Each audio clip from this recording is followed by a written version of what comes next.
جی تو ناظرین، چین میں نئے سال کا آغاز ہو چکا ہے۔ چین میں نئے سال کا جشن منانے کے لیے اس وقت مختلف تقریبات جاری ہیں۔ اس حوالے سے بیجنگ سے ہمیں براہ راست جوائن کیا ہے ہمارے نمائندے شاہد افراز خان نے۔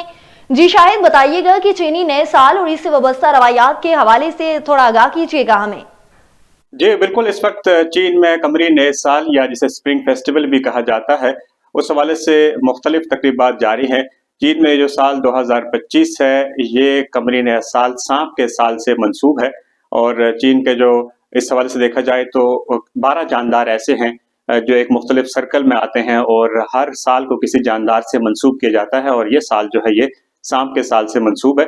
یہ جو چین کا اسپرنگ فیسٹیول ہے، یہ اس انداز سے بھی اہم ہے کہ اگر ہم پاکستان کے تناظر میں بات کریں تو جس طرح سے عید ہے، اسے بالکل چین کی عید بھی کہا جا سکتا ہے، جس میں لوگ اپنے خاندانوں سے ملنے جاتے ہیں، اپنے آبائی علاقوں کا رخ کرتے ہیں۔ جو بڑے ہیں وہ اپنے بچوں کو عیدی دیتے ہیں، اسے ریڈ انویلپ ایک یہاں پر روایت ہے، جس طرح پاکستان میں بچوں کو عیدی دی جاتی ہے۔ اسی طرح سے مختلف یہاں پر میلوں کا انعقاد بھی کیا جاتا ہے، اور جس میں چینی شہری بڑھ چڑھ کر حصہ لیتے ہیں۔ اور اسی اسپرنگ فیسٹیول کی بات کی جائے تو C M G spring festival gala بھی اس کی ایک بہت بڑی خوبی ہے۔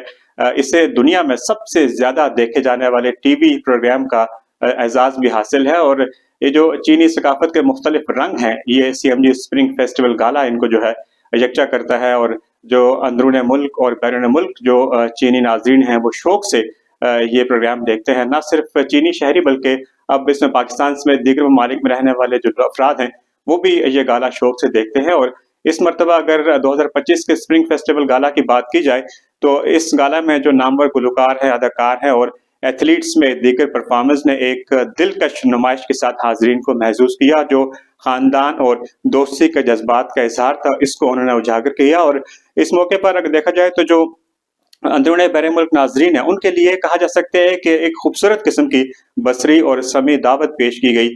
رقص، اوپرا، کامیڈی، اسکیٹس، مارشل آرٹس، جادو اور بہت کچھ ایسا شامل رہا جس سے ناظرین محظوظ ہوئے۔ اور ساتھ ساتھ بیجنگ کے علاوہ جو مرکزی مقام تھا، ملک بھر کے 4 شہروں میں جو ذیلی مقامات تھے وہاں پر بھی یہ پرفارمنس وغیرہ پیش کی گئی، جس سے اس گالا نے اپنی جو روایتی ثقافت ہے اور جدید رنگوں کا ایک بھرپور امتزاج پیش کیا۔ تو کہا جا سکتا ہے کہ جو اسپرنگ فیسٹیول گالا ہے، اگر چین کی ثقافت کو آپ نے سمجھنا ہے، چین کی ثقافت کے بارے میں اچھے انداز سے جاننا ہے، تو پھر یہ جو اسپرنگ فیسٹیول گالا ہے اس کا ایک بہترین اظہار ہے۔ یہی وجہ ہے کہ دنیا بھر میں لوگ جو ہے اس پہ C M G spring festival gala کا انتظار کرتے ہیں، اور جو چینی ثقافت کے دلکش رنگ ہیں ان سے محظوظ ہوتے ہیں۔ جی بہت شکریہ شاہد، تفصیلات سے آگاہ کرنے کے لیے۔ آپ کو بھی چین میں نئے سال کی مبارک ہو۔